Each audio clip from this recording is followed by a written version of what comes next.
I would now like to call this meeting of the Narragansett Regional School District to order, where we will start with the pledge.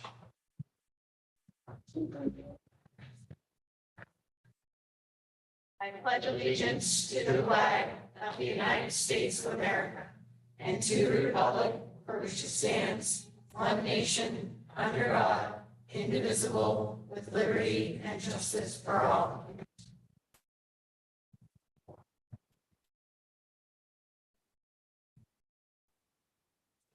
Everyone, just as a reminder, this meeting is being live streamed and recorded, and as great news, we actually have a brand new system in place tonight, so if there are any technical issues, we ask for your patience in advance.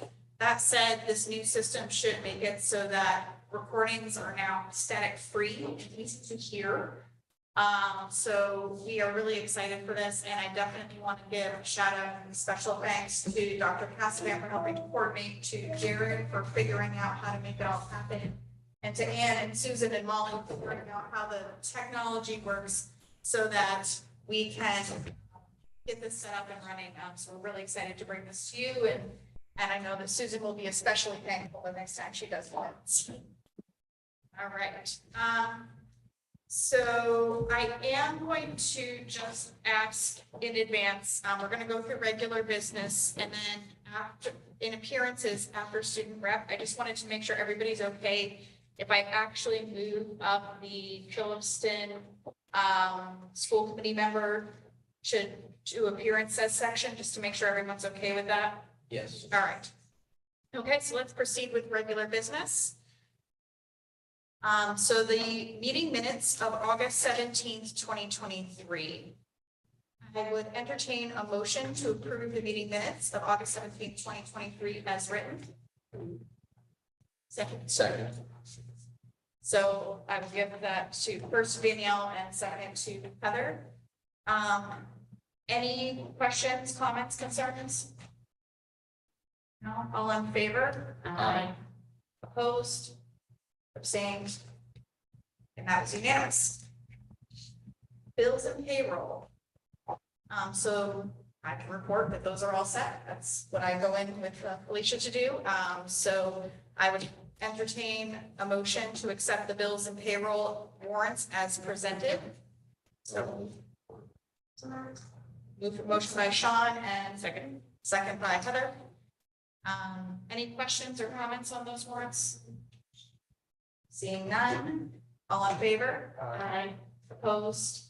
Abstained? And I say yes, so that is unanimous. Okay, so we have a student representative introduction. I understand that Dr. Casavan will be introducing us to Peter Stanley tonight. Madam Chair, thank you. I always hate reading these because they make me look bad. So I want you to know that once again, we have another fantastic, in this case, young man who will serve as our student rep to the school committee. I'm just gonna, his resume is longer than mine, so I'm gonna try to, truncate this a bit. But Peter is a high school senior with an academic interest in history and English. He works part-time at the Roadhouse, Texas Roadhouse. It's good to know. Thank you, Peter, for that. All right. Peter is currently in 3 different honor societies. He's the vice president of the National English Honor Society. Peter also, he's the vice president of the National English Honor Society. Boy. Peter also helps to organize fundraisers for his class and was awarded an AP Scholar Award. Peter's interests in both national and local government is incredibly authentic. 2 years ago, just as a sophomore, Peter started a statewide campaign to get a question on the ballot for the election year, and last year Peter was selected as a delegate to attend the Massachusetts American Legion Boys State, whereupon Peter learned how to design and execute local governments, which is great. As an elected school committee representative, now the NRSD, Peter's looking forward to representing the school before this committee and collaborating on policies and decisions that shape the wider culture of the school. Please join me in welcoming Mr. Peter Stanley.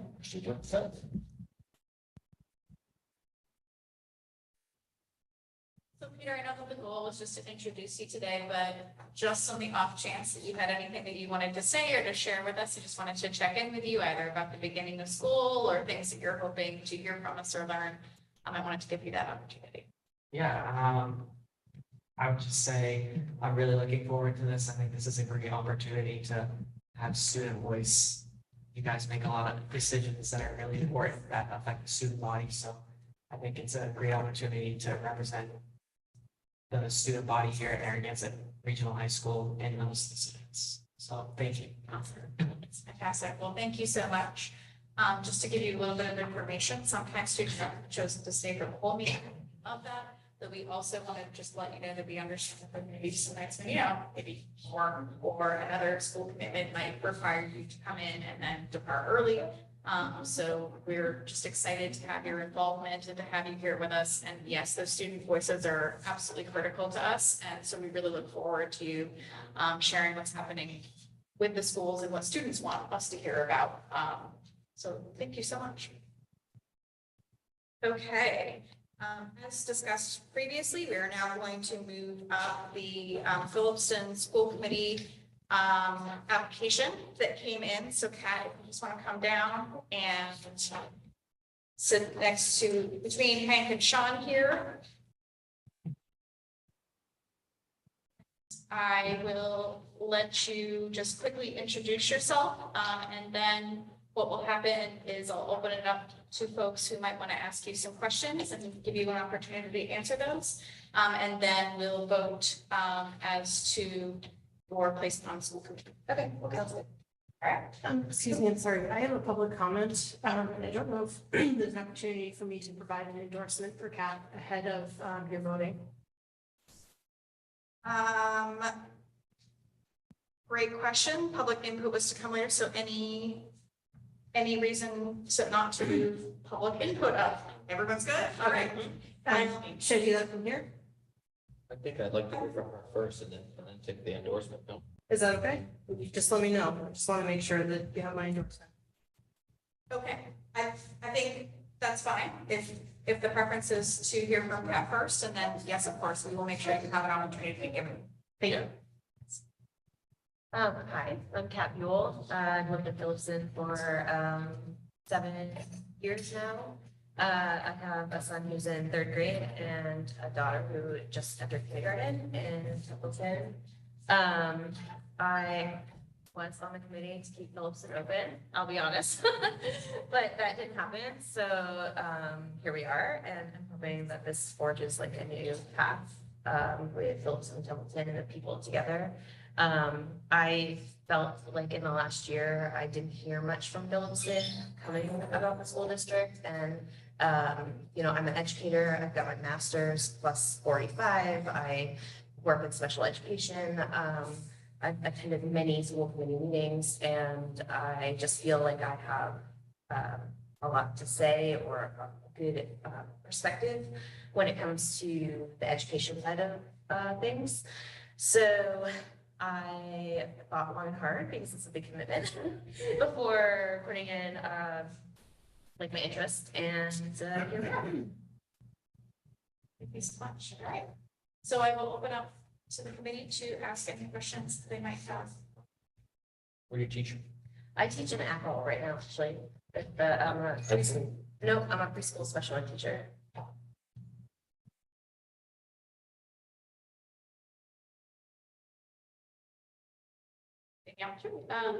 So one of the questions I was asked, and when I joined the committee, same sort of thing, where there was the committee expressed that they were looking for someone to fill a seat, it's interesting to take on the position because it's sort of like trying it out in your first year. Balance was important to me because it is a lot of work. Do you feel like it's going to be tough for you to balance meetings and work? Well, yeah, I mean, life is tough to balance in general. But obviously, it was impromptu about tonight. I did not realize the meeting was going to happen so quickly. Hence, my posse of help for my child.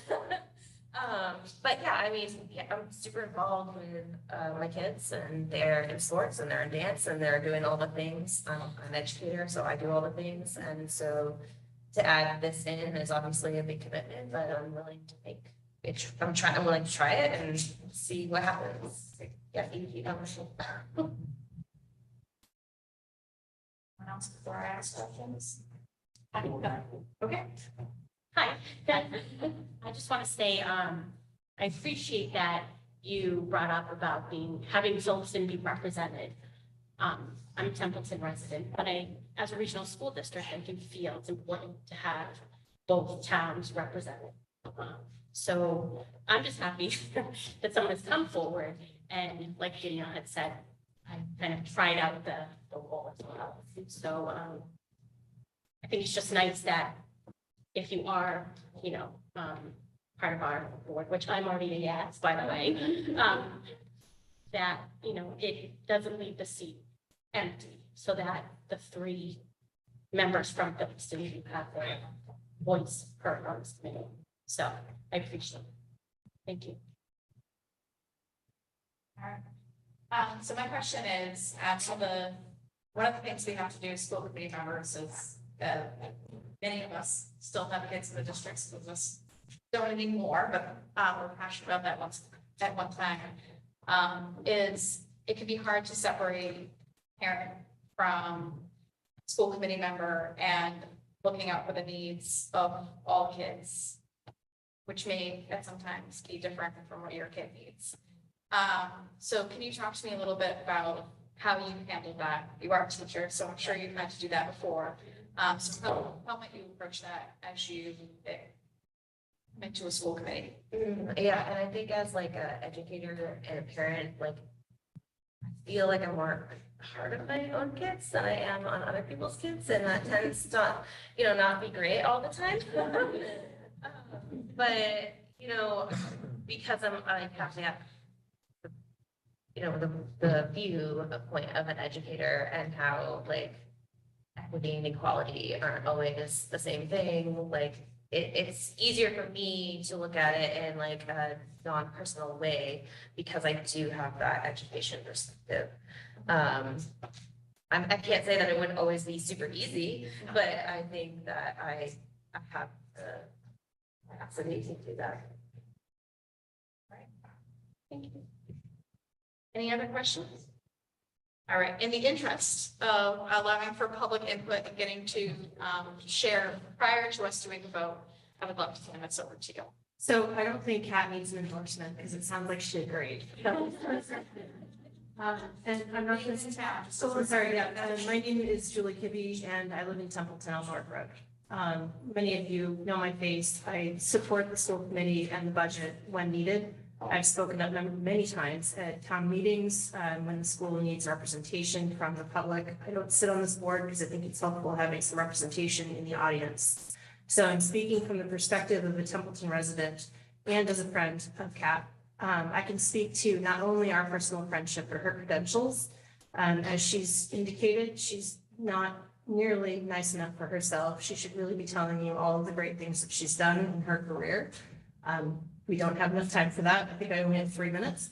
But I also just want to point out that she's a great mom. And I think that that is a great indication of your aptitude and ability to be flexible and to make commitments.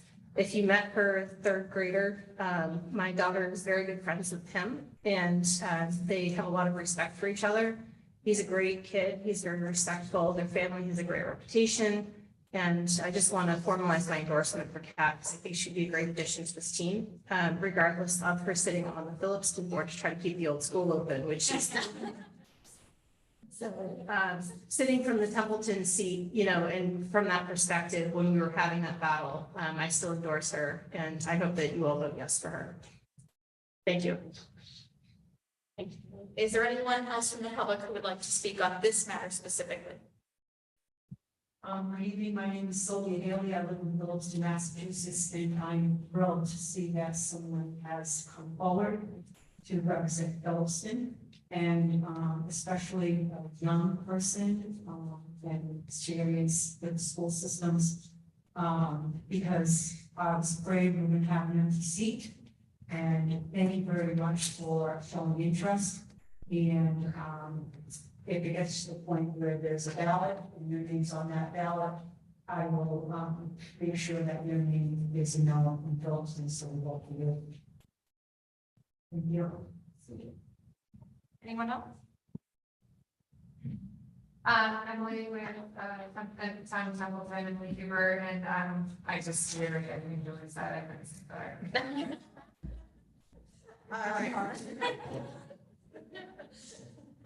Well, since we're doing that, I might as well ditto.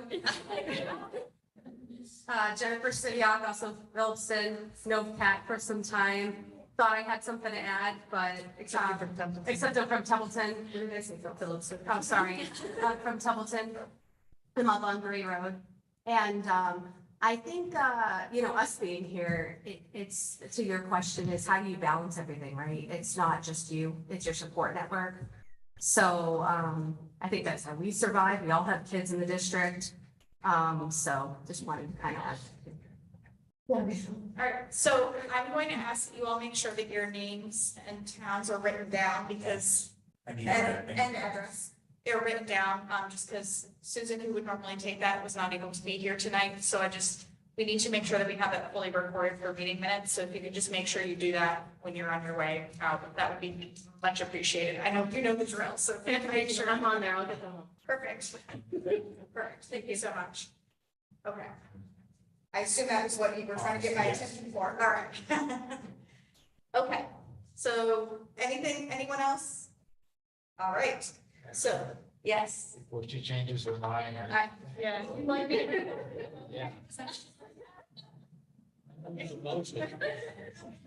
you like to make a motion, Sean? Yeah, absolutely. All right, I would entertain a motion to approve Kat Newell, did I say that right? As our new Phillipston School Committee member. Yes. So Sean, and Hank is a second, I think I heard that. Any further discussion? All right, all in favor? Aye. Opposed, abstained, and I say yes, so that's unanimous. Thank you so much, Kathy, for coming in.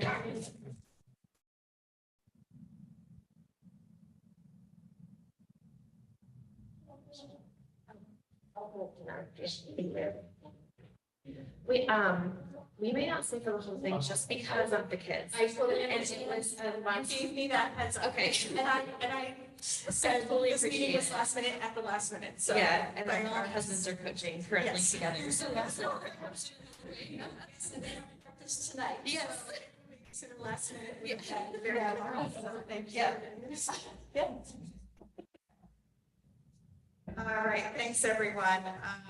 All right, so now would be the official time for public input. So before we move out of public input, are there any other topics for public input tonight other than our wonderful new school committee member?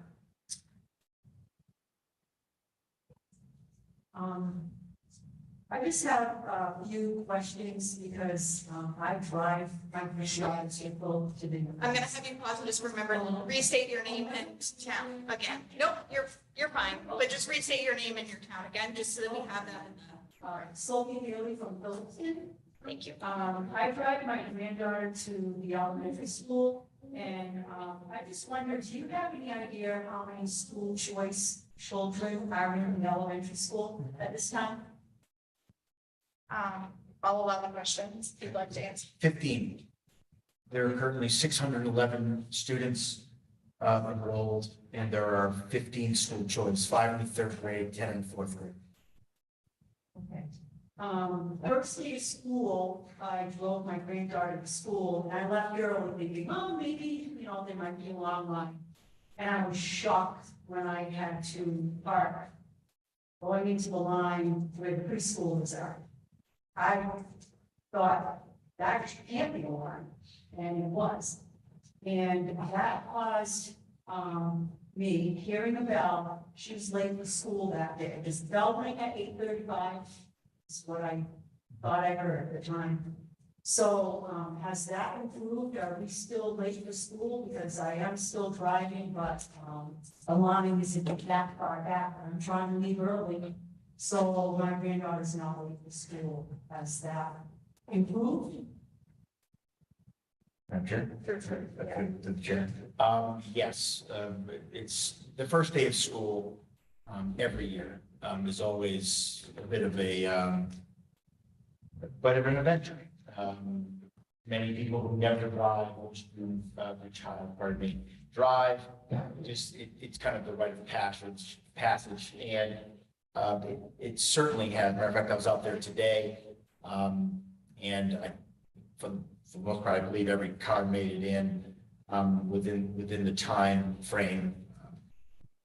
You know, people have asked me questions about, can we force take the bus? The answer to that is no. We only do have 15 school choice students that come from other towns, but it's dramatically improved since the very first day of school. And it generally takes about a couple days to get kind of, you know, everybody is, you know, in the routine, and we're there now. So again, today was, you know, another example of another, you know, good day in terms of dropping kids off. And one more question. 8th grade has been moved, is what I'm hearing. And is it because the school is overcrowded, or any minds why the 8th grade get moved out of middle school into this grade? I mean, I'll allow to answer any questions. So just in terms of procedure, usually this isn't a question and answer session. No, so usually if you've had questions, you would either submit them ahead of time, but like totally also want to encourage engagement from the public. So I'll definitely allow it, but that the 8th grade being part of the high school has been in place for some time. But if you'd like to answer the question, Because, Dr. Glassman, over it. thank you, to the chair. Because COVID just, I think, all time stopped. I believe it's been 3, if not 4 years, that the 8th grade has been part of, quote unquote, the high school. That move was made for a couple of reasons. One, yes, when the override was thwarted and we had to move all elementary students to TES, that required us to move the 5th grade to the back up here, which it had been for many years prior.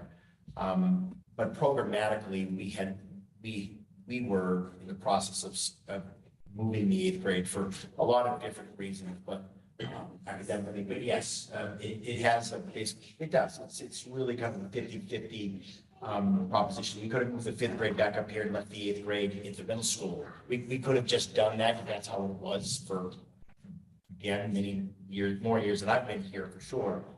Programmatically, it made sense to move it to the 8th grade for various offerings, and advanced courses, et cetera. So it's been about it's definitely been 3 years, I think almost 4, at this point in time since we made that decision. I didn't realize that it's just the first time when the granddaughters went to 8th grade, so that's how I found out about it. Okay, so I apologize that process and Totally fine. and I'll submit them. Wonderful. If you submit them, then we'll make sure, that either you get direct answers from central office, or if it's a school committee appropriate topic, we'll definitely include. All right. Okay. Yeah, no problem. All right. So moving ahead to the NDEA, if you would like, would you like to come up and join us? No.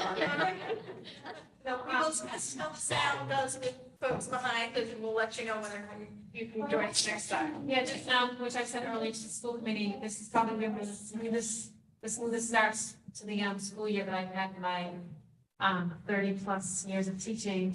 We've got some great new staff. I'm a mentor, and so we had a mentor meeting on Tuesday, and we have, 18 or 19 new people. And we just have amazing staff. I mean, our teachers are raving about their new teachers that are on their teams, new music teacher, just great energy. And it just seems like across district, all levels, all the new teachers have been very highly praised by their colleagues. So good start to the year. That's great. Thank you so much. Okay.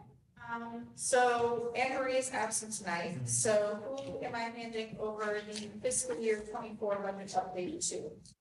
Let's see. All right. So in speaking, very ill problem, asking her in terms of, anything that's pressing, and we're still waiting for the grants to come in, which is very typical this time of year. As you see, on the reports that are provided, it takes a while for them to kind of fulfill their obligation. We know this is a standard, statement. We make it every September, but otherwise, right now, everything is on track and moving in terms of the FY 24 budget at this point.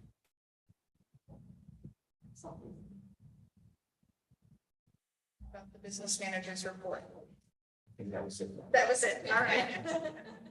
Well, we can, I incorporated many of the things that she would have put into superintendent's report and just made it simpler. we're gonna lift you up a hook since you're, down to support, I would appreciate support that. so that you And don't really have. All right, school committee comments. Is there any comments or anything that anyone in the school committee wanted to bring up tonight?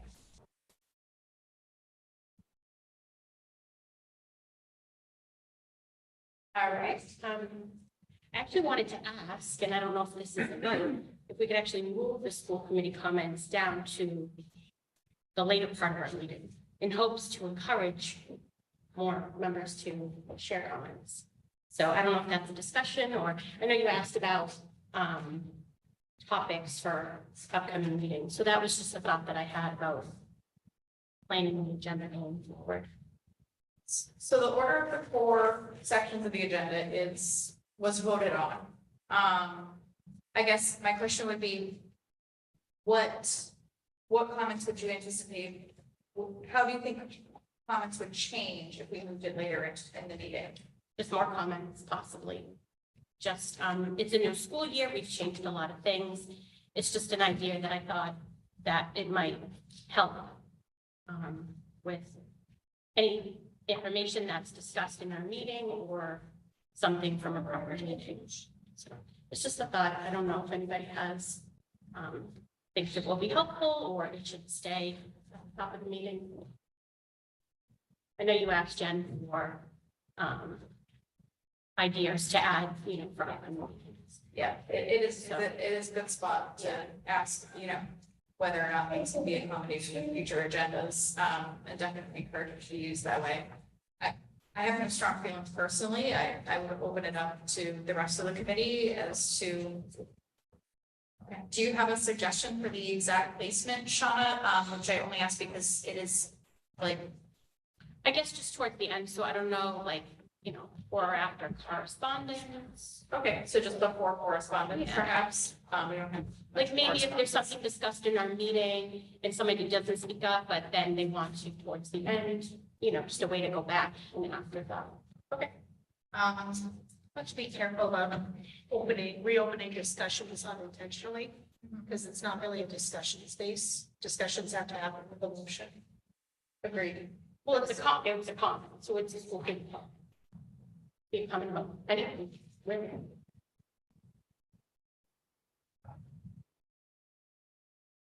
That's fine with me. I mean, I'm just kind of looking at how the rest of this flows and it maybe during a superintendent report or part of the curriculum instructions, and maybe you do sort of think of something that might be worth putting on our agenda. Don't have any strong feelings about it either, but I can't see that hurting. Might think of something along the way. Yeah, get some of those other key areas. I mean, the fact that as a committee, we have to follow open meeting laws, so we can't discuss these things when we're not in session, so to have these comments that we might have would be, so it could be a place. I want to correct a little bit of a misconception there, though, because if you were to think of the topic tomorrow, you can email me directly, or you can email Danielle directly, or Preston, or Susan, or whomever, and suggest, hey, here's something I'd like to see on a meeting. So please don't feel like this is the only space, and within, that is fully within what open meeting law allows. What it does not allow is a discussion between all of us to occur over email, for example. So you couldn't email all of us to discuss whether or not the school committee comments should move. And then, Hank couldn't respond to everybody. And then Jeff, I'm picking on the people who've been on here the longest because they know the meeting looks the best.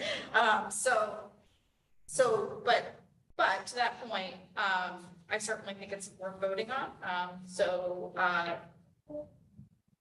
I would entertain a motion to move school committee comments to be just before correspondence in the agenda. Motion by Danielle.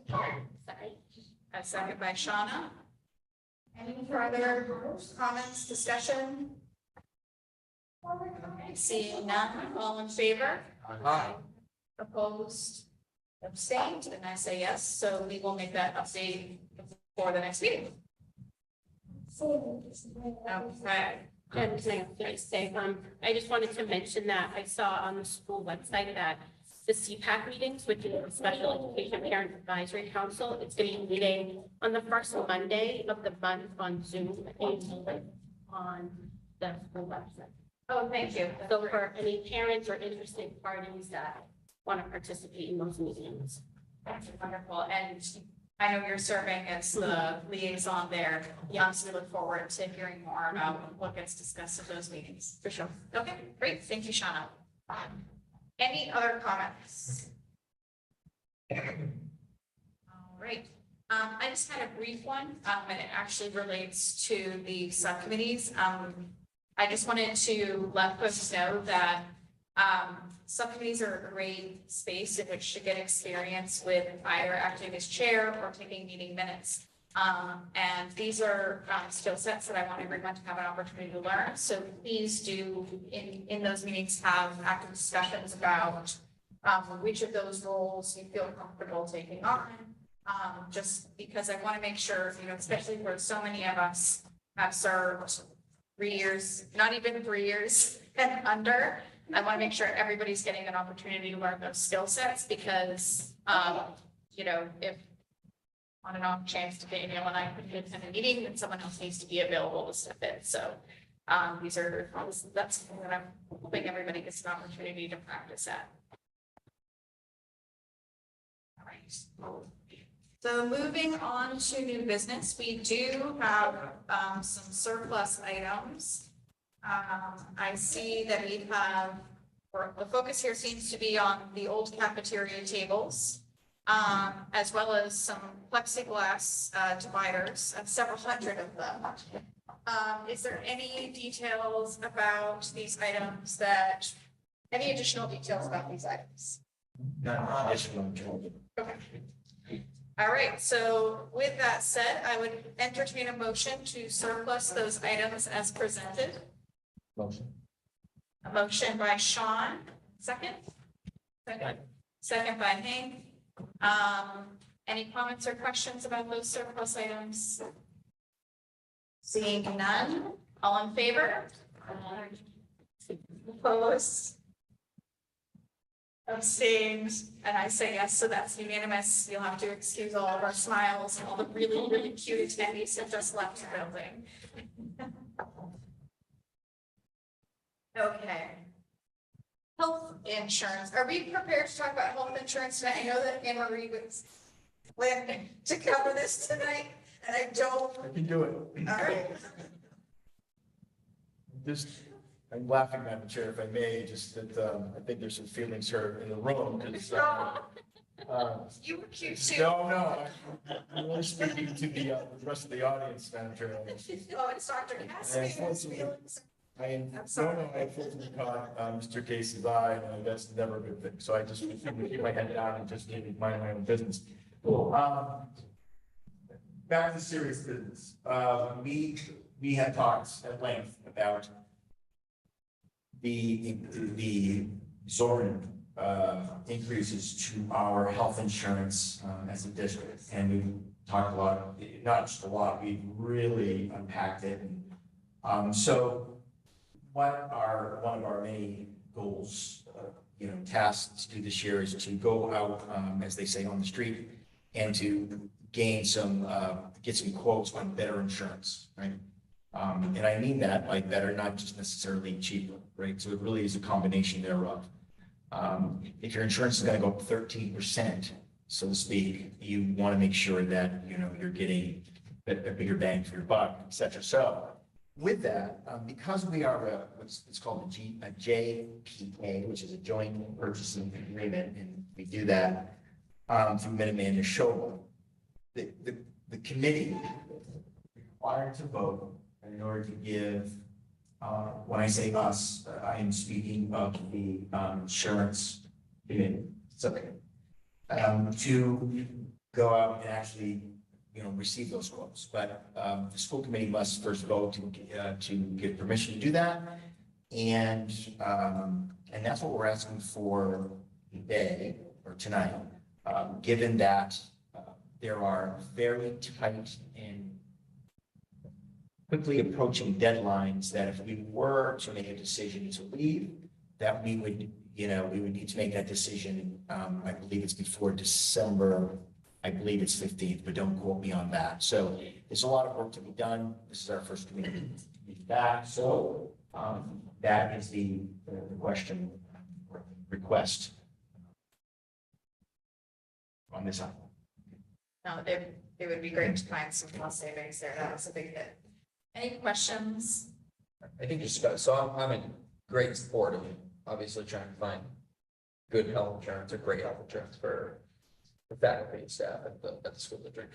I think my question, which I think you touched on it, was, I'm sure there must be some kind of an open enrollment period and hence why you're, yeah. And I'm not listen, I'm not an insurance expert. I just know enough to be dangerous. So I just know that there's probably a window. That's a great question. And is that window gonna matter for, you know, if you, whatever insurance you pick? So I think this is more just a comment to make sure that we consider that so that when people have insurance, but that, you know, that's where I go with that. Absolutely. I'm for this.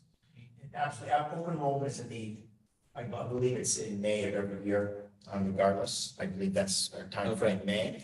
So we would have to have, of course, all of this well, you know, Yeah. established. And again, Van Marie was here, she really get into the weeds, exactly about how the process will be. But if there was any change, the open enrollment would be probably more extensive than your standard, as we do every year, but absolutely.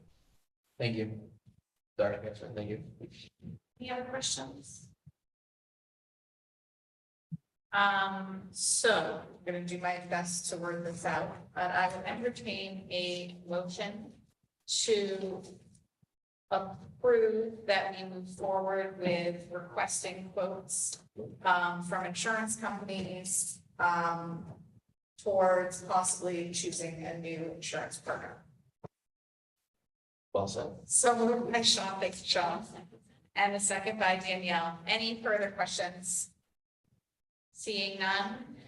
All in favor? Aye. Opposed, abstained, and I say yes, so that was unanimous. So we look forward to hearing more about what you learn, and I know that that is also an item on one of the subcommittees, so. Thanks very much. Okay, athletic ticket prices, and I'm handing it right back over. Thank you very much, Madam Chair, through the chair. So I think it was at the end of July, beginning of August, we were tasked with, certainly we're considering, you know, whether or not we're going to charge students to enter athletic games here at Narragansett. So in order to do that, what I had Brad Bond, our athletic director, do is reach out to the Midwatch, our league, to get, you know, a sample of what does everyone do? Or if it's different, and what kind of new ideas can we pick up? So in your packet, it's on the e-agenda, pardon me. There are the districts that responded to us. Now, not every district in the Midwatch responded. Do you guys have that? Yeah, we're all set. So ultimately what I did is I highlighted the local districts, and with one exception, because we didn't get the information until late. Monty Tech charges its charges students $3, but their current athletes who pay user fees zero. Just we didn't have time to make the change. But beyond that, on the sheet, we've highlighted our area districts. Okay? So, as you can see, there are a bunch of different, there's a lot of different ways that different districts do that. And so before you see Ashland West, the students have been free of charge. We're free of charge. Murdoch, I believe, Murdoch is cash adults, students $3. Gardner, they don't charge seasoned athletes anything to get into the games, and I believe it's $3. We never get information from Gardner. I don't know if they charge it on, to be quite frank. I don't know. They never got back to us. Athol is $2. Again, Monty Tech is $3. So, and again, I'm just reading them. There are Tohoto, I believe Tohoto doesn't charge students. Wachusett only night games. All right. So the reason why the question comes up a lot is that athletic revolving does fund a tremendous amount of what we do, and it allows us not to dedicate as many dollars as we would probably need from the general fund. The reason why we stopped charging students was that it was a financial burden to some. And again, it was a healthy discussion. It was a great discussion. I really don't remember how many years ago it was that we stopped. It has to be 3 or 4, if not longer, quite frankly. But as prices go up, as things get more expensive, we're not certainly looking to charge, $5. Someone asked me, what would you charge? Well, $2 would be a fair amount. If you were to say, well, what would it be? I would think $2 is appropriate. Given the number of kids that we see from snack shacks and stuff like this, and if there was ever a situation that a student not afford to enter the game, and we would have to know, of course, prior, quite frankly. I mean, we'd have to make some arrangements. We certainly wouldn't charge anybody to do that if there was certainly a need. So for the committee, what we're looking into is that as we start off the season is that, and again, we've already had one home game, but we'd like to start charging the students that do come to the games a nominal fee just to help offset the expenses that we do have. And staff have asked that whatever that amount is. So if in fact it's $2, that our staff members, it's not everyone knows all of the staff members here, but they'd have to show with ID that it would be the same amount. Because currently they charge $5. I think it's $5 for adults for anything. So when I come in, it's $5. We've talked to the NDEA about that. That's been something they've brought up a few times over the last several years. And so before you is this question of whether do we charge students? What would that be? And would that parallel with our staff? So before I open it up for questions, one of the things I would love to understand is when we collect these monies at the door, where do they go to? And are there other student activities where students are being charged today that are not athletics? So great question. So if in a technical sense, every dollar goes into the athletic revolving, if that's what you mean in terms of volunteer. And there's a ticket system that the state has really tightened up that process. Before it wasn't so stringent. And so for every ticket, there better be X amount of dollars per ticket if you follow. So, and they do audit us. So that's important to say. The only other situation, and we did discuss this prior to COVID, is that when we have a play, so whatever we do for athletics, we would need to, I believe that we would ask the same in all situations, right? Whereas I can tell you the last play that we did, I'm sure we charged the full amount, whatever it was, adults 5, students 3, or I don't know. What I'm saying is that whatever it was set, it wasn't certainly, I'm sure we charged students going in. I'm gonna look to, I'm pretty sure if memory serves that we have a student seniors, price that we charge. It's, Well, now I just forgot what it was. They said that whole evening. yeah, I don't remember, I'd have to go back and look, but I know like you charge a senior citizen student discount. it wasn't free though, for sure, is what I'm saying. So there was some inequity if you think of it that way, but putting on plays are very expensive, et cetera, et cetera. So we would probably make, my recommendation would be to the board is to, whatever the decision it be, it would carry over to these circumstances in which students are going to an activity. So I'm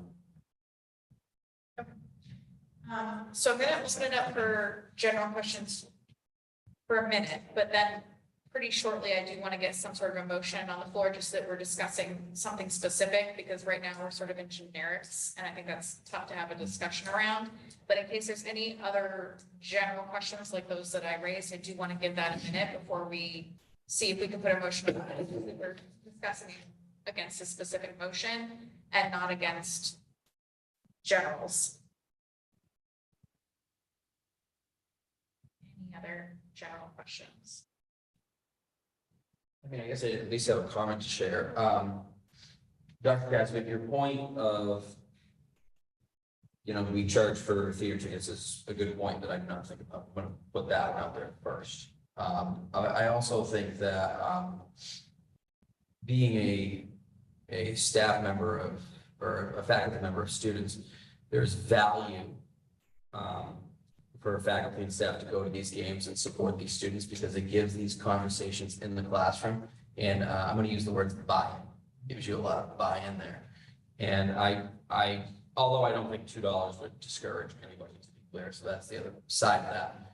And then my other piece of this would be, I would rather the students here supporting each other at the games than not being here.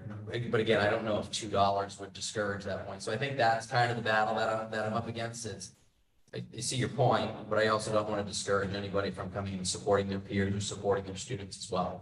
So It's a valid point. Anyone who's been to, say, either a basketball game or a football game, for that matter, those are the only two, no, that's not true.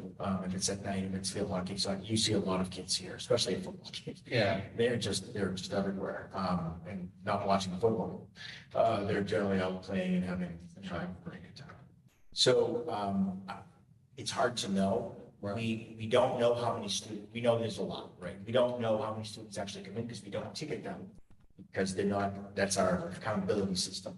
But there could be anywhere, and I don't think it's off by much to say there could be easily anywhere between 25 and 40 kids here, running around the fields and or whatever. So I think it's impossible for me to answer without knowing how many kids are actually here during the 4 football games, and I think it's 6 field hockey games and 6 soccer games. I don't know. It's a good question. I don't know.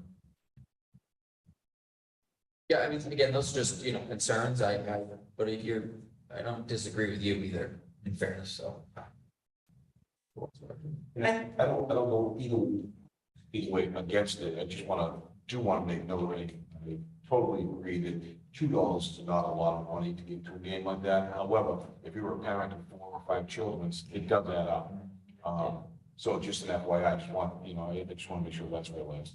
The other thing is, I know with a lot of programs here at school, the lunch program for financially burdened parents, things like that. I forget what we call it. It's free and reduced lunch. Exactly. Would students in programs like that still be under the same ticket price, or would they be? It'd be impossible to, unless we, to actually track by yes, we would never do that. And given that lunch is free for all, we absolutely, is we know now that we don't receive as many free reduced lunch forms. Yep. Because it's free for everyone, and we're trying to, just as a public service announcement, we still need those forms, folks, that's important for our funding. So please, parents, keep filling those forms out, it's important. But there would be no way to identify a student, one way or another. But the point of five, a family of X Yeah. is compelling. I don't know that we would, I don't know, and again, we may not know that either. I mean, it's general. But again, if we're going through this and we have the discussion, I think still over, if that is the case, it always come to us. Yeah. Exceptions can be made. It'd be $80. We have 40 kids. Right, so I'm just gonna do the math of that. And, we're not talking about regular.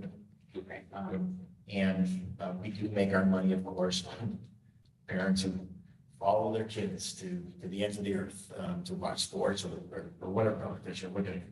So, again, although, 80 times, whatever, how many home games you may have.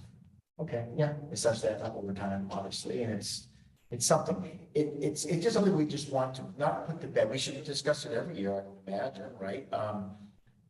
And we could pilot something. We could pilot the staff, the staff entry fee, Lord, to see if it increases our staff members, because we know who they are, obviously. And I mean, we could, we do actually have a lot of staff members who come and watch games. By the way, all games, by the way, I keep saying games because the AD sent us. They come to any of these activities that we may have that charge, So honestly, it's just a matter of making sure that we're doing everything we can to support whatever programming that we do offer kids one way or another. The activity fees would not charge the kids who were back in the day in the band, the marching band, or into the play. We do that now, but we're talking about some different varying levels of if you're in the, if you're in the stage crew, does that count to say we're working through some things right now, just in general, but we know that we need to have whatever it is, it just has to be able to. But it's important, I think, especially for the plays, if we're going to expand this conversation, that, we do charge because they are just very expensive, especially the copyrights for the plays themselves are just astronomical at times. So I'm just again used as a cost. Well, and I think it's also important to consider that a lot of our athletic equipment, our jerseys, et cetera, are not really, they're, so while it's always tough to discuss charging money when we haven't been, there are good places where that money can go.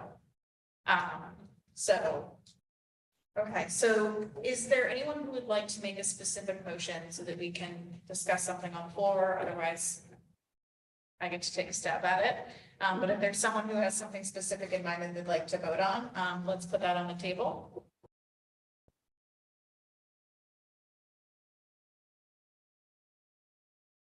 All right, I'm gonna go for it. So I would like to make a motion that we amend the ticket prices to now charge students and staff $2 for admittance. And that we extend that to non-athletic events. Non-athletic events non-athletic events at all as well. And then we can amend. Okay. I see faces, but this is just for determining the menu. yes. You can like. No, we do online ticket sales for theater. What? We don't charge for concerts. No. Right. Okay. But we do online tickets sales for theater. Okay. And I think our adult admission has been, 15? I want it. Don't quote me. I want to say it was 15, and then it was And 10 then seniors and seniors students. and students were like. And that's necessary for the. Right, because Okay. two backdrops is over $800. Okay, so we're not going to look for So equitable if in terms of $10 monies. dollars. We're going to look for equitable in terms of charging. Yeah. Can we just? Oh, yeah, no, that's, yeah. And $5 for. For which, I'm sorry, she was wondering if we could vote on a minimum, but that, I don't know that we could do that because then it's not settled as to what would be charged. So I'm going to amend my original motion before we even vote on it to be simply that we charge students and staff $2 for entry to athletic events. Period. And a second from Hank.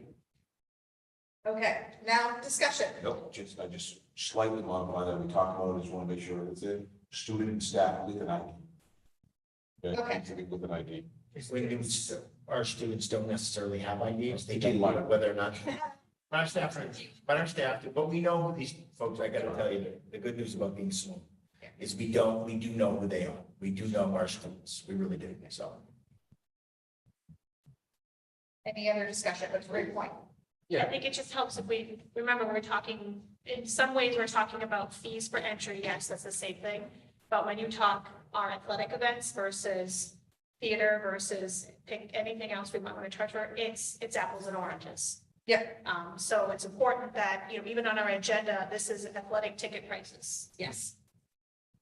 Theater is a different conversation. Fair point. Fair point. Thank you for me. That's why I wanted to catch Yep. it. Nope, you're good. All right, Sean. How does the student rep feel about this? I was gonna ask. I'm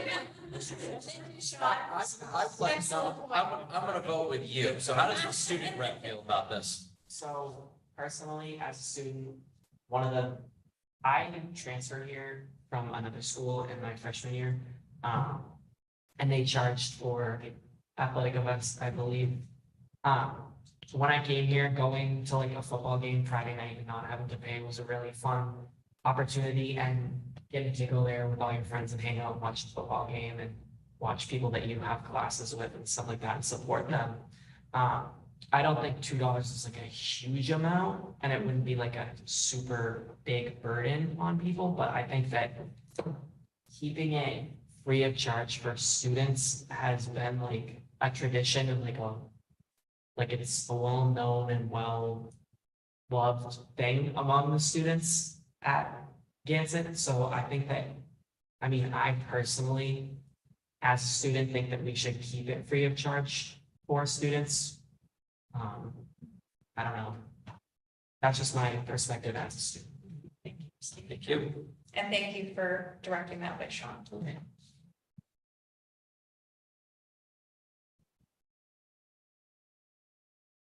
Someone like to amend the motion, or would you like to You can vote if continue you want. discussing the motion on the table? Or, well, if we vote, we close it, so.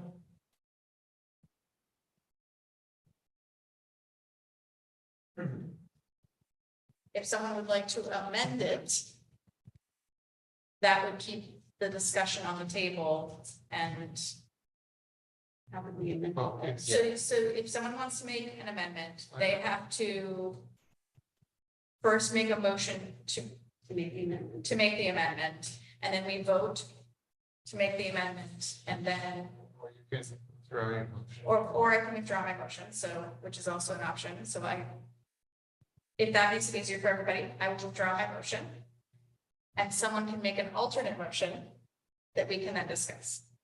So I withdraw my motion. Thank you, Hank.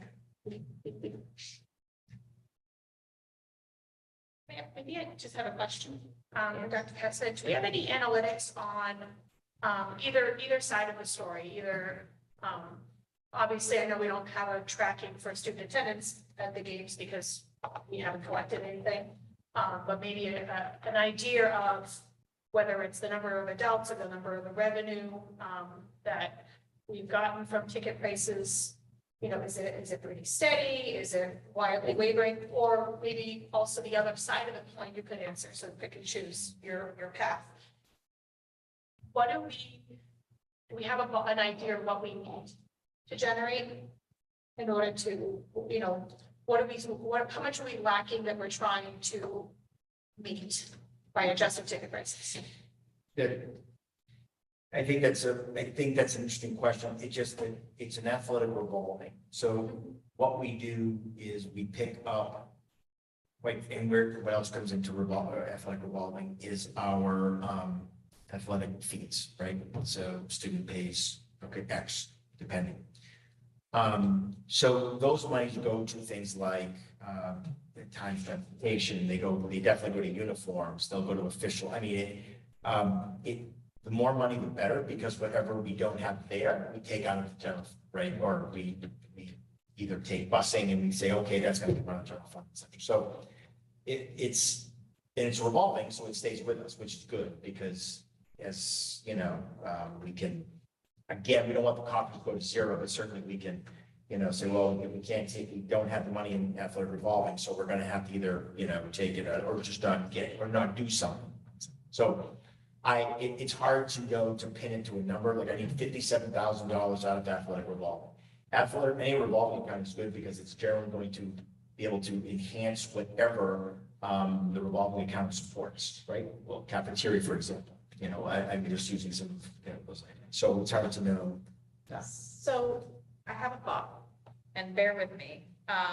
Sean, did you want to speak first? Yeah, I have to excuse myself. But That's right. I just want to be clear. I'm voting no. So my thought is to actually, I don't think not changing this right now makes a difference between now and the next meeting. What my thought is I would love to get some more information. I would love for you to go back and talk with students about if we were to ask to pay for something, what would they be willing to pay? And the reason that I ask that is because while we do charge fees, we also cap out fees. And because we cap out fees, we are lacking funds to pay for important equipment, uniforms, et cetera. And so this is the balance we like to strike, because I agree, culture-wise, $0 for games is absolutely fantastic and amazing. We have to balance that with the fact that our athletes need things in order to continue playing those games, and starting to do some charges for that would help to contribute to that. And so what would student thoughts be if we were to charge, knowing that that dollar isn't, you know, just going anywhere, it's specifically going towards making sure that we continue to support these athletes, to get them the equipment that they need, et cetera. And like a $1 or $2 charge isn't a lot, but yet it would change the culture. So what I would love to do is make a motion to postpone this discussion for our next meeting, with the thought that if you could come in with some information or some input as to what thoughts are, understanding why we're asking the question, because I think it's important for students to also understand why we might ask for an entrance fee, not, you know, understanding that it would impact culture. And Dr. Cassavant, I think what would also be really good to better understand is the state of our athletics in general. How old are some of the uniforms that are being used or that are in circulation right now? Where are we having challenges with funding? And I know that there are other areas as well, so it would be good to, in general, and maybe this doesn't all fit into the next meeting, but if we could plan out having a better understanding of those different areas that our students find so important and where we're having challenges with funding, et cetera, I think it would be good to understand it overall, because while I completely agree, thank you for holding me accountable to correcting my original motion and removing it from the table. I appreciate everyone here for doing that. But I also want to make sure that we're talking not just about athletics, but also about the arts in this meeting, because it's important for us to be looking at all of our students and all of their different interests. And so maybe that is not the next meeting, but a future one, but let's figure that out. So I would make a motion to move the athletic prices to our October meeting. Well, you are, so.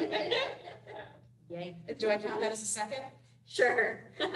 All right, any discussion? Yeah, go ahead. So I do have one question. I don't think we discussed it. The sales from the ticket sales we're talking about and the concession sales, okay? Does the revenue from both of those go to the same place? They go to different places? Concessions is run by the school boosters. Okay.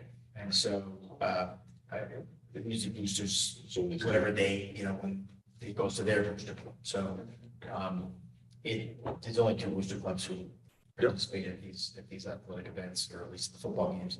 So it goes to their boosters. Of course, they provide, our students, much needed stuff, if nothing else, right? So they do support their very well. So it's a win. I have a question as well. Might not. Adults happy, but, have we considered just raising the prices on the adult tickets? That was not my question. Well, the adult tickets are $5. There are a few communities here that charge 7 for their adults. I have to say to you, It's just an idea. you're talking about parents who I will say to you that they've paid athletic dues or fees. Most people who go are watching, not just a lot of people going to watch their child. So they're also, paying $5 to get in. So I would say that $5 is really I think the tippy top for around here. I'll be very careful. Who does charge? So I'm not going with. Walmart, Neshoba, Yeah. Wachusett. Then there's several Oakmont, $6. Yeah. So that could also be, that's a good point, and we could bring that up on the table as well.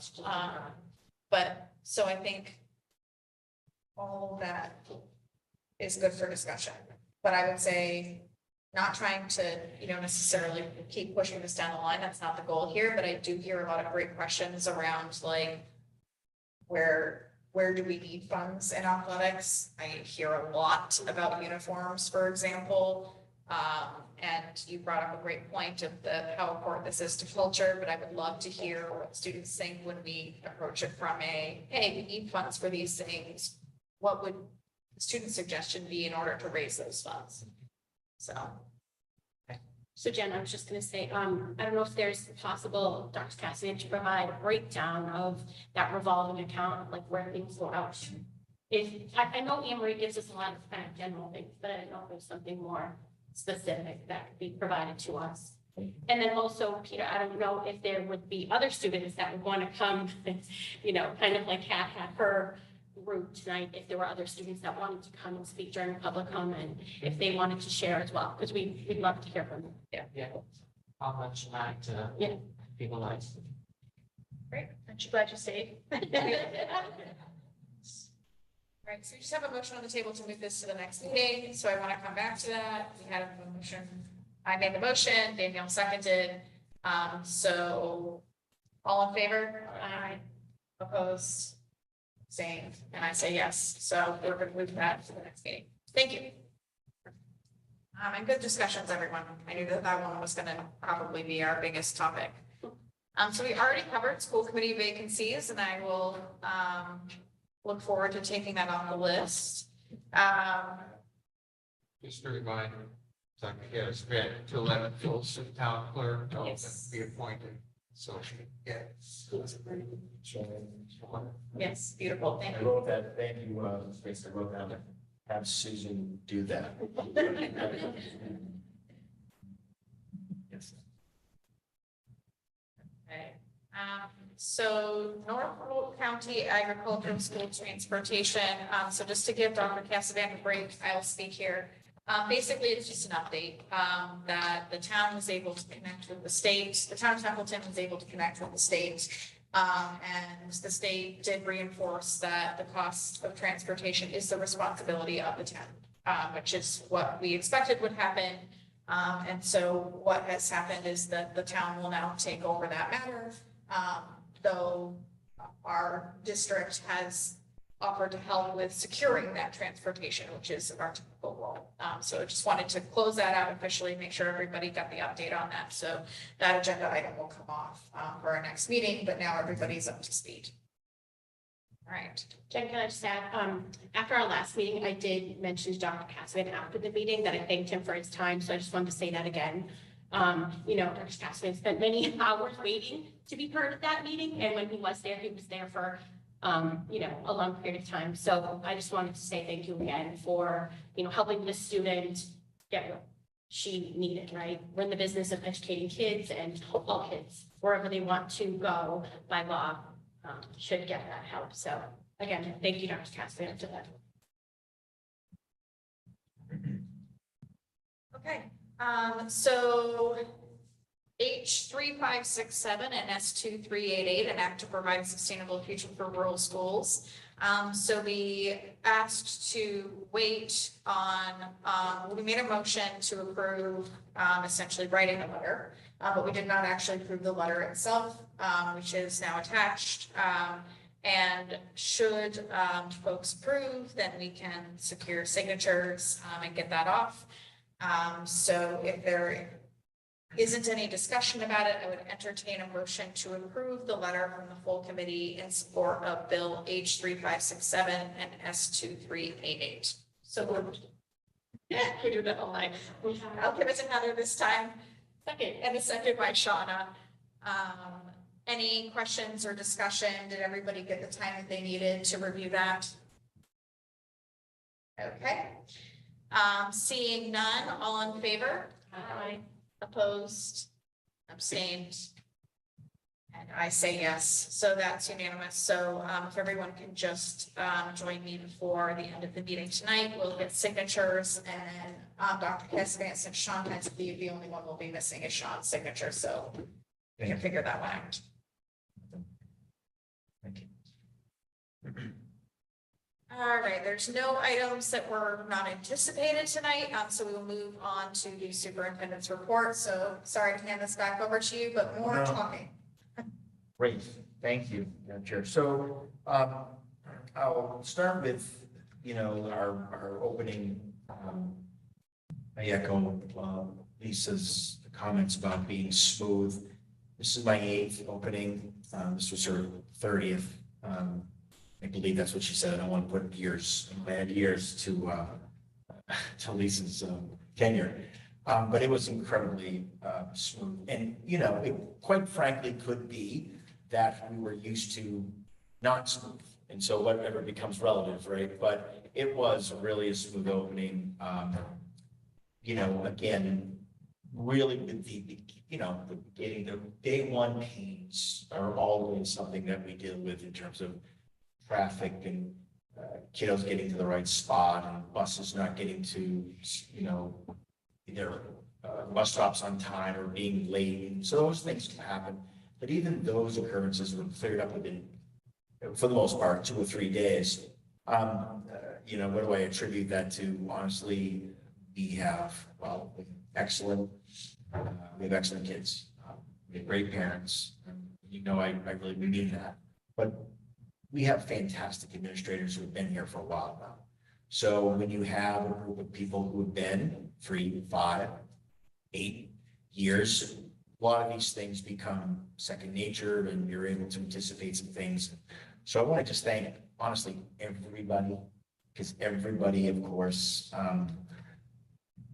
assists with a smooth opening. And it was a great opening convocation. We keep it light as we've always done, unless there's something tragic that we need to speak about. But we talked a lot about that. I don't usually talk about much about what I talk about with the staff. I usually have a topic and we go from there. But I think it's important that I talk about what my focus is for this year. So every year I give myself my own goal, my own focus. Yes, I have goals that I have to hit, and we've got a strategic plan, advisory plan, all those things. But beyond all that, I really set a goal for either myself or for the administrative team that's outside of it. And really last year was just getting back on track.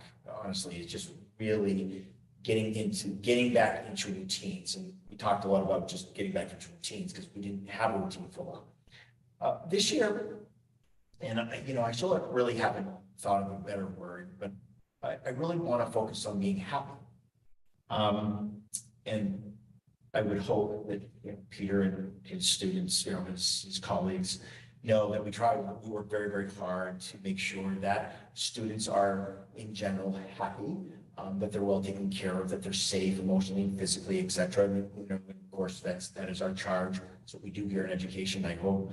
And we work very hard here. But I will be candid to say that my conversation with staff was really focusing on their well-being this year. About, I read 2 or 3 books on just being happy and what makes the human being happy. I won't talk about all of that, but we know that relationships make things better. Positive relationships make things better almost in every circumstance. And so what I said to the staff, as I did last year about routines and safety and those things, my charge this year is that I'm going to really dig into what can we do to make us happier. And of course, we're talking about the students too, but I really want to hear from the staff. I want to know what the staff need or want. They're all adults, they're professionals. They understand that this is employment, that not, the sky isn't the limit, et cetera. But if there are things or little things that, we can do or should do, then, I want to try very hard to do them. And because it's, they're important. If you haven't, I know that you know. These staff work very hard. Every staff member here, they're vital. And we want them to want to work here. We want other people to want to work here. This is a business. It is about recruitment, very candidly. I am in competition, and I do consider them my friends. You know that, joke. But I'm in competition with Mark and Tom and everybody around me for quality teachers, right? For good quality human beings. And I want to win them. And I want to, or at least I want to win that race. I want to be the place that people want to come. And so who better to ask, of course, than the very people we're trying to make happier. So that is really the focus. And I'm going to come back every once in a great while. We talk to the unions are going to put out a survey because I want them to feel comfortable answering. But I'm not going to put out a survey, and say, hey, what makes you happy? And tell me everything. So, but then, they'll feel better talking to the union. So we're gonna do that. We're gonna start putting out some information about that. And I'm just interested in what we can do and what they have to say about that. But they know that I'm committed to it, and we've talked about that quite a bit. I'm going to talk about traffic for a second. So I am a school choice parent. I drive my child every day. Hopefully soon, not for much longer, that he gets his license and off he goes. I'll be very happy to let him drive himself to school. But obviously the traffic out here in Mullen Grove has been like last year, it was just awful. So what did we do? Well, the very first thing we did is we parked the buses now loaded, unloaded in the back. There is no staff parking out back, and that certainly alleviated a lot because they weren't in the inner loop. So if you've noticed this year, and I know that I have, because I come in at a certain time that you have to hit this window. So before you couldn't, there's nothing you had to hit this parking lot within a window of about 10 minutes, because you don't want to be, no kid wants to stand outside. Nobody wants to stand outside. You're not allowed to just kind of park and wait. So you had to hit that sweet spot about 7:35 when the doors opened. I believe that's what it was last year. And then they came and split the traffic would be all the way on both sides. So what we talked about this summer is that we now start letting kids come in, right? So we have a stipended position. They have to be monitored, obviously, and then high school comes up here to the foyer, the middle school, have the cafeteria, and I believe it's 7. How early can they come in now? So I'm forgetting. But I believe it's been well established. And I don't want to say a time that it's wrong. And next thing you know, we have 30 kids out there early. But what that allows people to do is a much larger window to drop their child on. And in they go. Well, I'm not saying it's perfect. And yes, there are cars out here. But at no time last year did I just drive up at 7:35 and just come into the parking lot. If I came here at 7:35, I was going to be back there by the, down by the auto, the auto shop down there. So we have seen a substantial drop off in terms of cars on the street. And I want to just applaud the building principals who really kind of thought way outside the box. Sergeant Fliss, Steve Fliss, instrumental in a lot of this stuff, trying to figure out what we can do for traffic patterns. Getting to the Templeton Elementary, I don't know. I have, again, 15 school choice students, 15. We alternate pre-K parking, PK drop off, the Monday, I think it's Tuesday, no, Monday, Wednesday, Friday group, I believe, is, there's one group, there's like 40 total kids there, and the other group is Tuesday, Thursday. Now that those kiddos are coming into the building without issue and happy, that traffic is moving quicker. During the first week, if you remember having a pre-K, maybe your child walked right into pre-K. All three of mine did not. It looked like, honestly, a hostage situation. Taking children in like, I'm like, okay, you have them. And so off I go. Now they're coming in nice for the flow, and if it's good, so the flow of the traffic in the back is going well, left me every day when I'm out there. What's out with this traffic? I don't know. They're dropping their kids off. I can't make kids not do that. We have far more kids up here on the bus than we do down there. Because we have a lot more kids up here now because the largest class moved up. We have kids everywhere.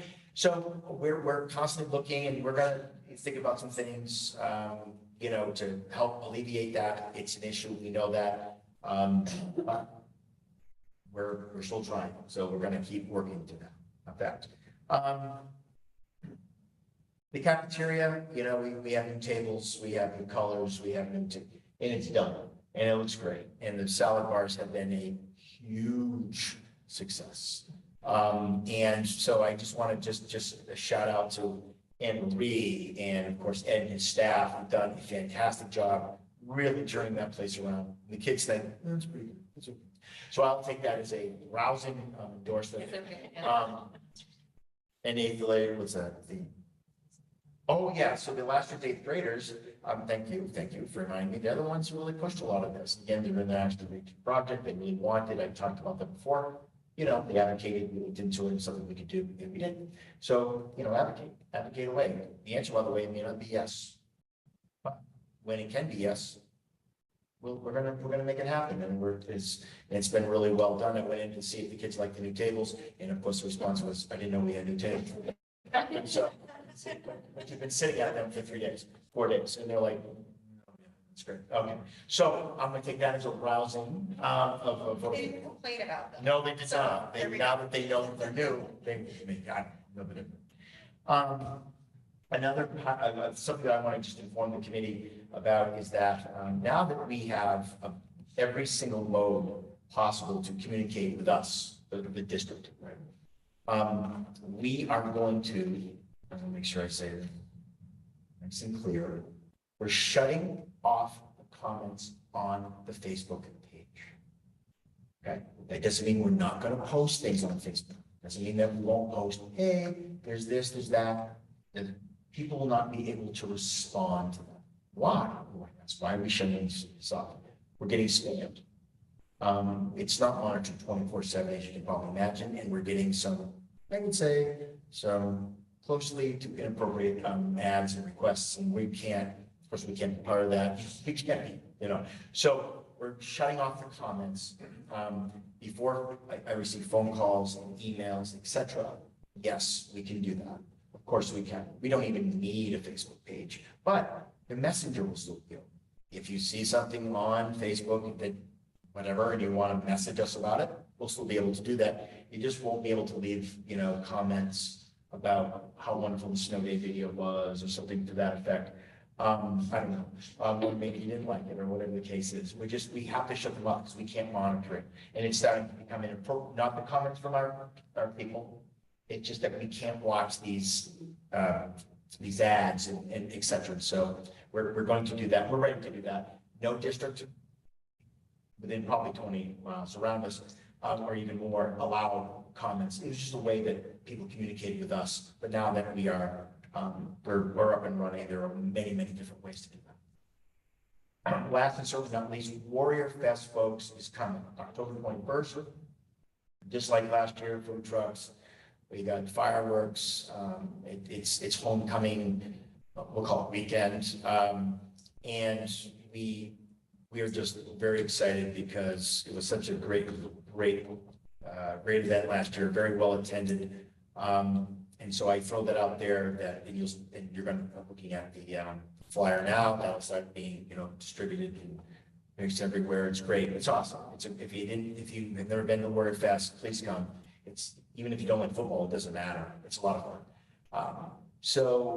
With that, I honestly, just very quickly, the athletic project did go out to bid. We put the bid out and he did hit the street. We did have folks, people come, because it was a viewing of what we're talking about, and I think it's the end of the month that bids are due, and so I'll report out on that. And since, things take place. Is that the backfield? I'm sorry. The backfield. Okay, thank you. Sorry? Where's the date? The date is Thank you. October 21st. The Warrior Fest. Okay. All right. Any question?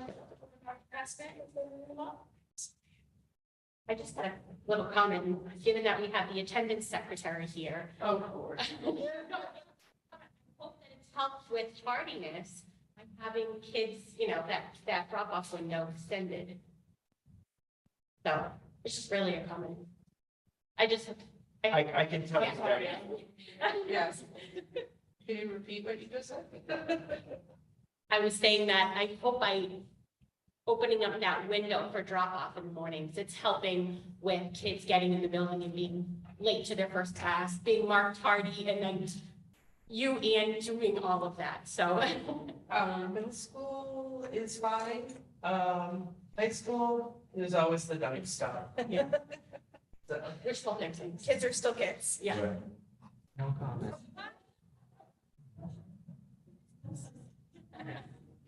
All right, Molly, I'm gonna hand this off to you because I know you have some things to share with us tonight. We get to Well, I fully just wanna- test you the want new to setup. pass on the enrollment update, which is. Oh, I'm sorry, I didn't realize. No, I just want to make sure that usually I roll into it, but we can go right to Molly if you like. If you have a quick enrollment update, I think it would be good, just because it is the beginning of the year, and people are watching numbers really closely, but if you want to give us the 30-second elevator speech, that would be 30-second great. elevator speech is that we, as of the beginning of September, we had 1,479 students enrolled.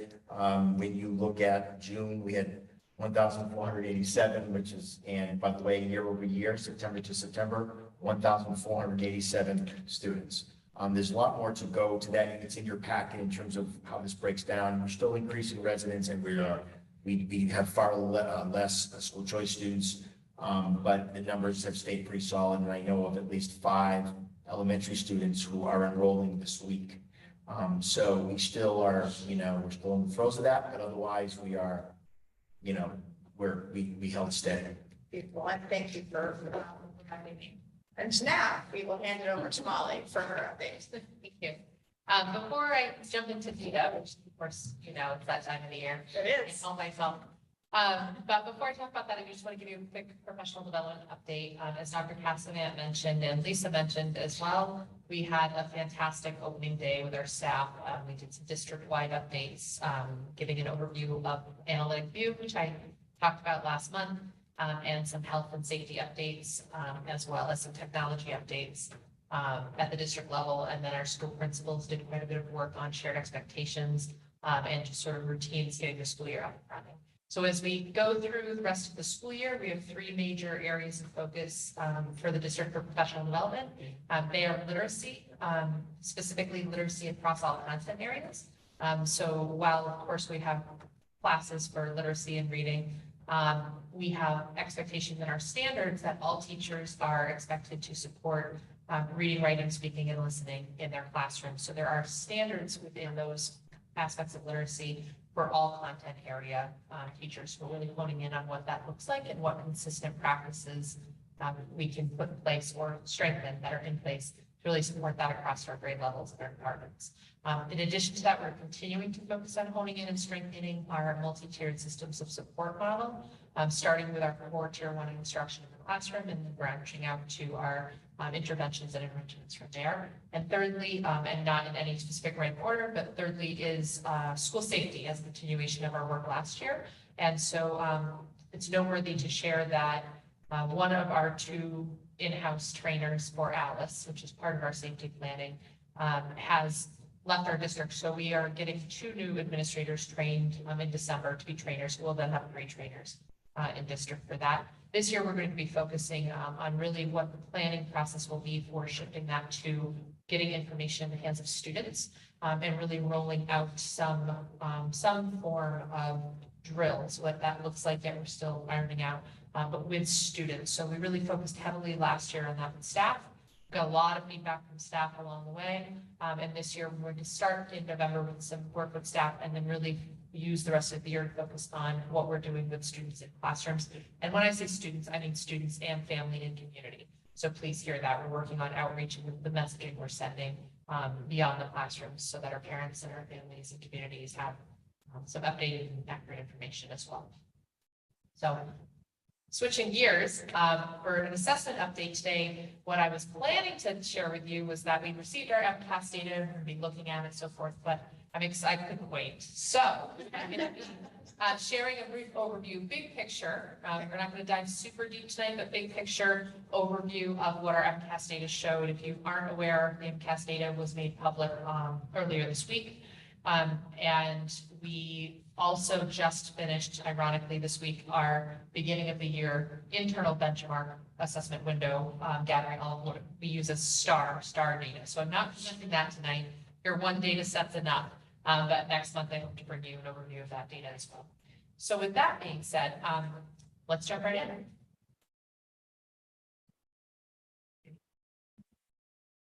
So I'm sharing in 2 platforms. There we go. Okay. So before we look at our data, a little bit of context, which for some folks, this will be an overview reminder, but I think it's just important to, because we talk about this typically once a year, to refresh ourselves. There we go.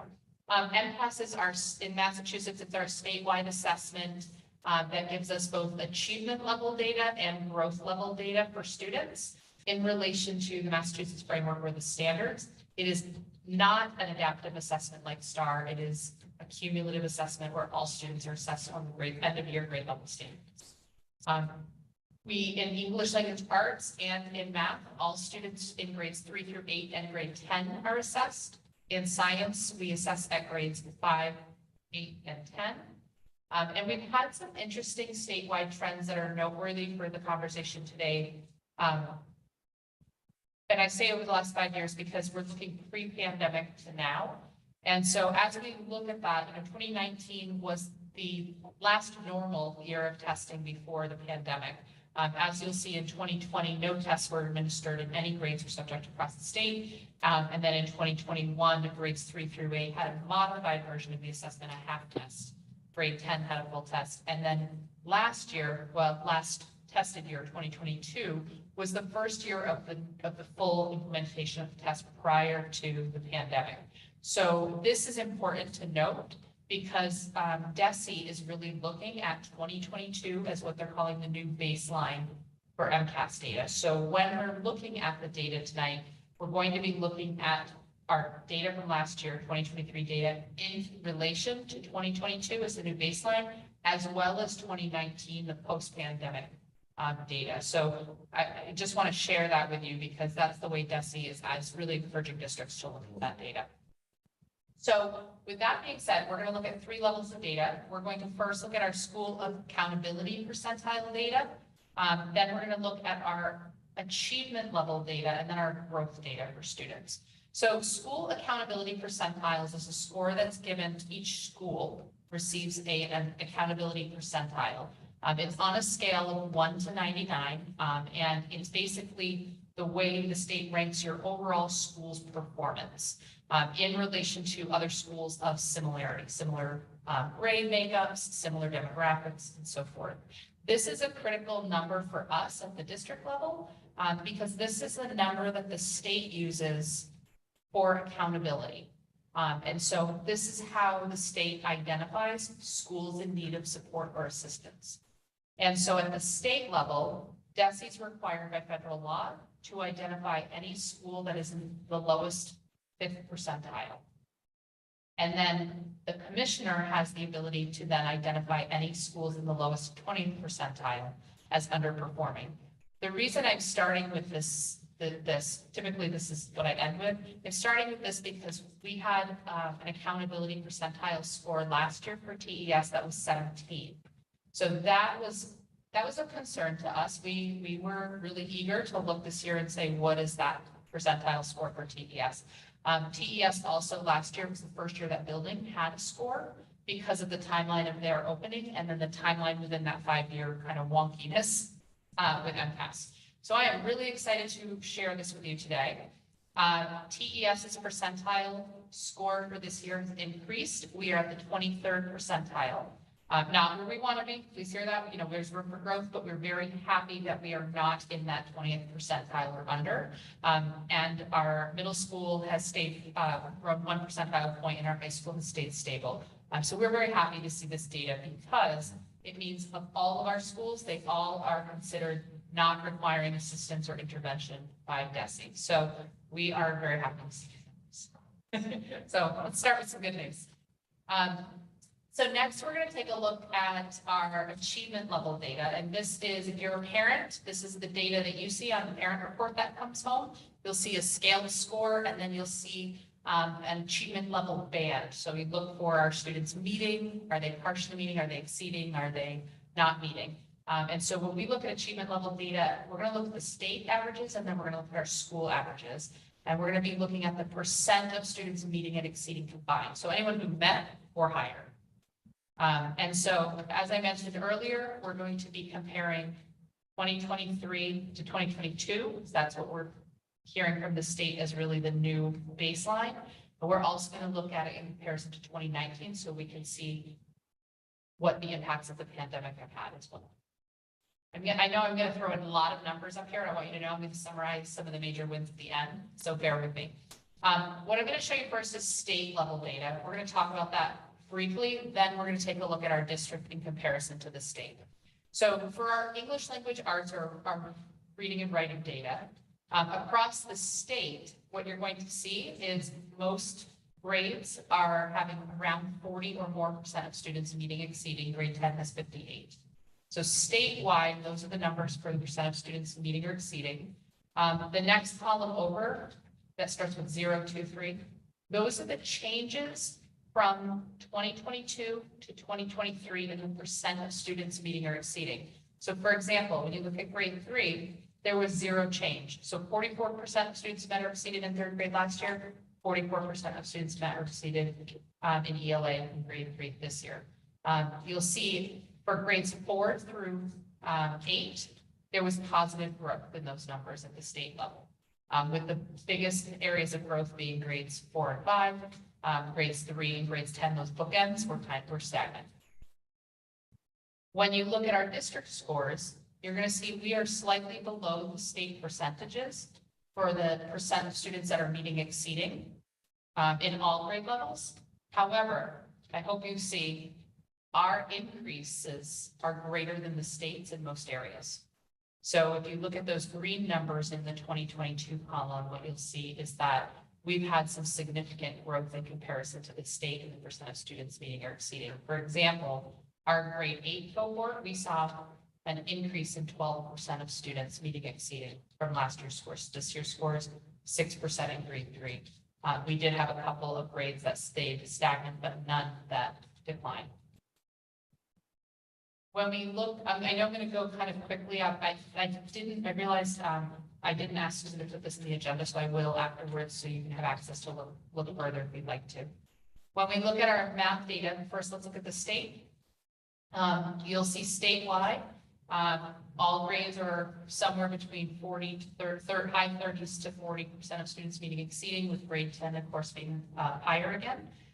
You'll see a similar trend, right? Grades 4 and 5 have higher growth from year to year at the state level, and then you'll see some the bookends again are staying stable. When we look at our district-wide data, again, we are below the state when it comes to the % of students meeting or exceeding, but in most cases, our growth is far exceeding the state.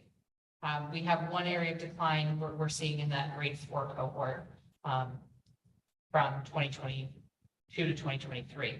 But with that cohort exception, we've seen growth in all of the cohorts. And I have to say some pretty significant growth here. When we look at our grade 8 cohort, our grade 10 cohort, our grade 5 cohort, they're all in double digits in the percentage, increased percentage. So we're pretty excited to see those growth patterns. When we look at our science results at the state level, there's a slight decline across the board. You see a -1 in the -1 there, 4% change from year to year. When we look at our district scores, we are actually seeing a growth pattern in grades 8 and 10 in our science scores, which I will say our administrative team found quite interesting, especially because the impact we've expected to see here because of the pandemic would have been a decline because labs didn't really operate in the same way. Trying to run a science lab virtually, it's tough. And so we were pleasantly surprised to see some of those growth patterns here. So at the state level, some of the takeaways that the state is really excited to advertise, and you may have seen this in a press release or heard this on the radio recently, is they're really looking at these ELA and math data patterns as recovery efforts from pre-COVID. So that's some of the messaging you may hear. Science results they're claiming they are fairly stable with a few slight declines. Grade 3 is something they're really leaning into with those zeros, both in ELA and in math. The third grade cohort of students across the state, they were preschool and kindergartners during the pandemic. So the concern in that flatline data is really something they're looking at from early literacy, early numeracy perspective to say, what did these students really miss? And how did the change in instructional model really impact this cohort of students because they were in their youngest years. So they're really leaning into that, as are we here as well. Some significant ground to be made up still from pre-pandemic, and they were very clear that while these are the statewide trends, there's a real variation they're seeing across the state when they look at school district to district. So those are their key takeaways. Our key takeaways as a district, when we talk about our achievement level data, first of all, our accountability percentile for all schools increased or remained stable. Significant for us was TES's jump from 17th percentile to the 23rd percentile. We were very lucky last year they were not identifying any new schools. We would have fallen into that range of potentially being identified last year. So we're very happy to see that increase this year. Our ELA achievement data grew or stayed stable for all grades, as we just looked at. So that was a real takeaway for us. 5 of the 7 grades tested had a higher increase in the percent of students who grew in meeting exceeding as compared to the state. So for us, we're taking that as a really exciting data point. Our math achievement data grew or stayed stable for most grades. We saw one grade where we saw a decline. And again, 4 out of 7 of those grades had a higher increase in the percent of students meeting or exceeding them compared to the state. And our science achievement grew in 2 of our 3 grades. So those are our major takeaways. I told you I'd share with you 3 data sets, and that's only 2. So our last data set is our specific data around student growth. And so SGP, or student growth percentile, also is a score of 1 to 99. It's given to individual students, but also as a grade level cohort, which is what we're going to look at, to really say how well are your students growing as a group, as a grade level. And so when we look at this 1 to 99 score for SGP, our goal is always, we want a 50 or higher, because 50 is average growth. There is a band that the state looks at that is considered average growth. So a mean SGB score that falls between 40 and 59, that range is considered typical growth. So really anything 40 or higher, we're happy, but we really want to see 50 or higher. And then you'll see anything below 40 is low growth or very low growth, depending. Anything above 60 or above is considered high growth. We won't see SGP scores for grade 3 students because they have had a baseline assessment. So it's based on the growth from the previous year they're assessed. So we have SGP for reading, for ELA and math only, not science, because they alternate the years that they take that. So with that being said, all of these green boxes show the areas where our grades and subjects are falling into that typical growth band. Those two blue boxes you see are highlighting two areas where we had high growth. And we had one grade level in subject whose SGP fell in the low growth band. So for us overall, this is a win, right? We're seeing, while our achievement levels are below the state, generally speaking, right? Our growth patterns are strong. And so we're excited to see that because over time, that means if these patterns remain for us over time, we'll see that gap start to close. That grade 5 cohort, we have really leaned into a little bit more. That grade 5 cohort in 2022 was our grade 4 cohort, which also fell into the same band. They were 37 SGPs the previous year. So the cohort has a pattern of having low growth. In addition to that, because we're only seeing that pattern in ELA for this cohort and not for math, we really unpacked that the other day. That cohort of students last year in their 5th grade year had started the year without a teacher.